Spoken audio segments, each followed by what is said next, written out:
ओम नमो नारायणा। स्वागत है आपका पद्मिनी एकादशी कथा में। अधिक मास में पद्मिनी एकादशी का व्रत किया जाता है। इसे कमला एकादशी भी कहते हैं।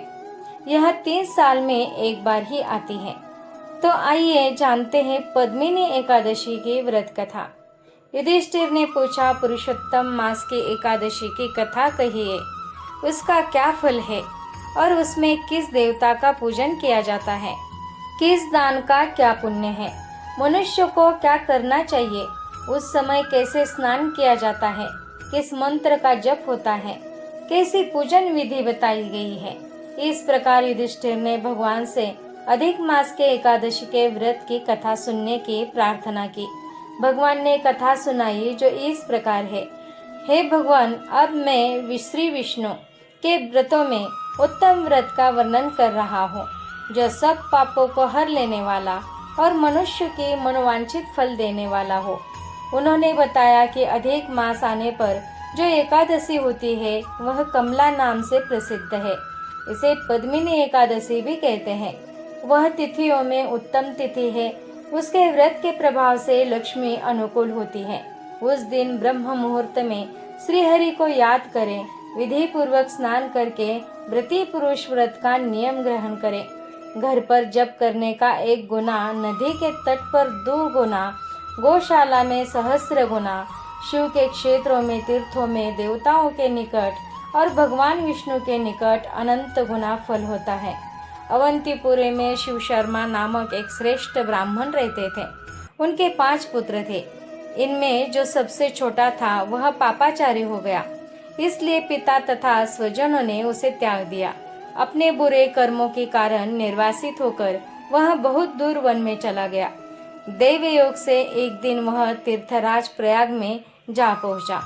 भूख से दुर्बल शरीर और दिन मुख लिए उसने त्रिवेणी में स्नान किया। फिर क्षुधा से पीड़ित होकर वहाँ मुनियों के आश्रम खोजने लगा।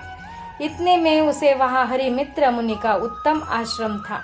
पुरुषोत्तम मास में वहाँ बहुत से लोग आए थे। आश्रम पर ब्राह्मणों के मुख से उसने कमला एकादशी की महिमा सुनी, जो परम पुण्यमयी तथा भोग और मोक्ष प्रदान करने वाली है। जय शर्मा ने विधि पूर्वक कमला एकादशी की कथा सुनकर उन सब के साथ मुनि के आश्रम पर ही व्रत किया। जब आधी रात हुई तो भगवती लक्ष्मी उनके पास आकर बोली, ब्राह्मण, कमला एकादशी के व्रत के प्रभाव से मैं तुम पर बहुत प्रसन्न हूँ और देवाधिदेव श्री हरि की आज्ञा पाकर वैकुंठ धाम से आई हूँ। तुम्हें क्या वर चाहिए? ब्राह्मण बोला, माता लक्ष्मी, अगर आप मुझ पर प्रसन्न हैं तो वह व्रत बताएं जिसकी कथा वार्ता में साधु ब्राह्मण करते हैं। लक्ष्मी ने कहा, एकादशी का महात्म्य श्रोताओं के सुनने के लिए बहुत उत्तम है। इससे दुस्वप्न का नाश तथा पुण्य की प्राप्ति होती है, अतः इसका श्रवण करना चाहिए। उत्तम पुरुष श्रद्धा से युक्त हो 1 या आधे ये लोक का पाठ करने से भी करोड़ों पापों का नाश होता है और मनुष्य तत्काल मुक्त हो जाता है।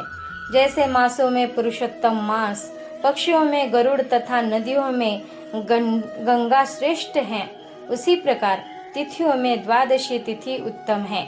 समस्त देवता आज भी एकादशी व्रत के ही लोभ से ही भारतवर्ष में जन्म लेने की इच्छा रखते हैं। जो लोग मेरे प्रभु भगवान नारायण के नाम का सदा भक्ति पूर्वक जप करते हैं, उनकी ब्रह्मा आदि देवता सर्वदा पूजा करते हैं। जो लोग श्री हरि के नाम जप, उनके कीर्तन और उनकी लीला कथाओं के में तत्पर हैं, उन्हें श्री हरि मिलते हैं। इस प्रकार वह बोला, मैं एकादशी को निराहार रहकर दूसरे दिन भोजन करूंगा, आप मुझे शरण दे। इस तरह जो व्रत करता है उसकी इंद्रियां वश में रहती है। शाम के समय गीत, वाद्य, नृत्य और पुराण पाठ आदि के द्वारा रात्रि में भगवान के समक्ष जागरण करें। फिर द्वादशी के दिन श्री विष्णु की पूजा करें। एकादशी को पंचामृत से जनार्दन को नहलाकर द्वादशी को केवल दूध में स्नान कराने से श्रीहरि मिल जाते हैं।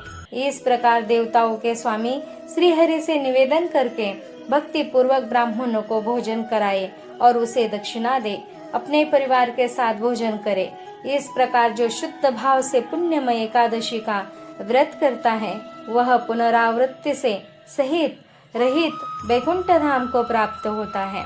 इस प्रकार बातों को सुनकर वह बोला, मैं अज्ञानी हूँ, आपने मुझे इस व्रत का फल बताया है, मैं धन्य हो गया। भगवान श्री कृष्ण ने कहा कि ऐसा कहकर लक्ष्मी देवी उस ब्राह्मणों को वरदान देकर अंतर्धान हो गई। फिर वह ब्राह्मण भी धनी होकर पिता के घर पर आ गया। इस प्रकार जो कमला का उत्तम व्रत करता है तथा एकादशी के दिन इसका महात्म्य सुनता है, वह सब पापों से मुक्त हो जाता है। उस पर माँ लक्ष्मी की भी कृपा रहती है। हरि शरणम। ओम नमो नारायण।